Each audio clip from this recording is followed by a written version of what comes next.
So should I be taking L-carnitine for weight loss? I was asked an interesting question today by somebody asking if this is the best thing they should take for weight loss.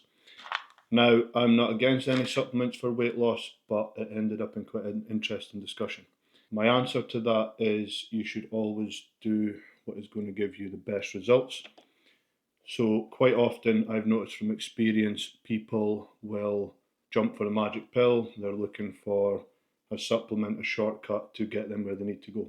I think that all the tools that are out there are very useful. However, if you are wanting to lose weight or you're wanting to gain muscle or achieve anything in terms of your body composition or performance, normally your diet is where you're going to get the biggest amount of results. So my answer to him is yes, it's maybe a useful tool somewhere along the line that might give you 1% changes to your body or something like that.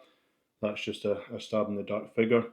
Whereas if you look at something like nutrition, maybe you should visit there first and you might get maybe 80% of the results is going to come from nutrition. So let's look at a priority of stuff that's going to help you. So have you fixed your nutrition? Are you eating enough fibre, for example? Have you cut out the sugars? Are you eating enough healthy fats? Are you eating enough protein? Are you drinking enough water every day? These are the first things I'd be looking at, just as a start point. Are you eating too many calories? Are you fasting too much? Are you losing a lot of muscle mass? I would start off with the nutritional point of view, and then I'd be looking at activity. What is your basal metabolic rate?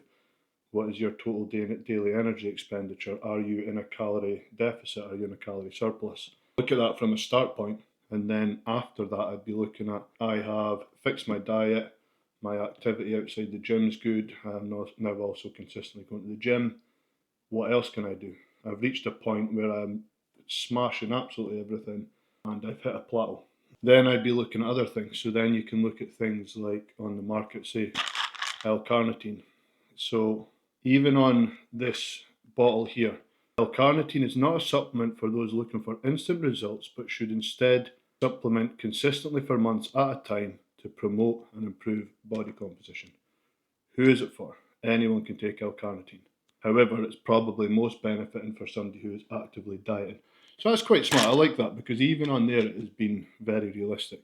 Carnitine is an amino acid. It tells you here it's an amino acid which plays a crucial role in lipolysis via its function of transporting fatty acid to the mitochondria where they can be burned as fuel. In addition, L-carnitine can help optimize the action of insulin in muscle cells. So, yeah, so you've sorted all your diet, you've hit a plateau, you might want to look at things there. You have fat burners on the market, you have a lot of over-the-counter things. You can look at things like L-carnitine, fat burners, you have things like peptides. There's all these supplements on the market. You could look at them. I'm not going to go into detail. It's not really what this is about. And then after that, you would then implement one at a time, get some results from that, and then when you hit a plateau, maybe introduce something else. These things are only going to give you marginal gains compared to your nutrition and your activity levels. So say, for example, you decide you're going to go for L-carnitine. I would recommend taking something like that. Probably better taking some sort of fat burner supplement if you really need to. It's not something I ever ask my clients to do. Something that's got a mixture of things in it. However, if you are implementing a supplement, I would try the supplement, see what results you get from it. Don't add in anything else and make sure your body reacts to it okay. And then when you hit a plateau or you're needing to ramp up the progress a little bit, maybe you have a competition or something up, then you can introduce something else. And I know these can start going to the extremes where maybe you've got to the point where you've tried absolutely everything and you're at the point where maybe you need to go and get hormones tested, blood checks, you check to see if you're diabetic, all this kind of stuff to make sure actually your body is in a fit state to be able to lose weight. So you can go and get all these things checked. If they're checked and they're coming back and they're still okay, I would be very, very surprised if you can't lose weight. And then you have the extreme end where you can look at medications. To me, that would be a last resort. You also have all the other routes that bodybuilders use, like the growth hormones, T3, T4, clenbuterol, things like that. You have all these different things. And then the last thing for me would be looking at Ozempic and weight loss injections and things. And the reason I would be saying to avoid them is they generally waste a lot of the muscle and you would end up back at square one. So as a start point, I remember when I was a young teenager, a lot of girls used to rush off and say, right, I want to lose weight for a holiday. I'm going to Ibiza or wherever I want to be looking great in my bikini, I'm going to buy fat burners. At the time I didn't know anything. I knew a little bit about training, but I didn't know much about weight loss. I knew how to lift weights and build muscle beginner's level, and it seemed quite normal. Now I would tell people, why don't you try fixing your diet and then use them once you're really struggling to make progress. Increasing your protein, for example, is going to give you much more results than taking L-carnitine.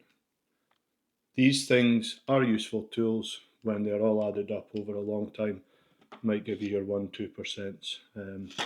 You could argue the point that actually something like oat apple fibre from Herbalife might give you more results by giving you higher fibre, controlling your blood sugar levels, and keeping you fuller for longer. I personally would take that before I would take L-carnitine, especially if you're somebody who is not used to eating greens and getting a lot of fibre in your diet. So next time you go and rush off to jump to the first supplement to help you get that magic pill for losing weight, try looking at your diet first. If you are having problems and don't understand what a healthy diet should look like or what your diet needs to be to achieve your goals, feel free to drop me a message or schedule a call and we can look at your current circumstances and see where we can help you. If not, check out many of my other videos which breaks down multiple areas which could help you achieve your goals. So, thanks for watching. Just to be clear, L-carnitine, there's nothing wrong with it. Just don't make it your first protocol when you want to lose weight. And I've just probably eaten about 500 grams of cheese there, so I would probably advise not to take weight loss advice off a guy who eats cheese all day. Anyway, thanks for watching. Have a great day.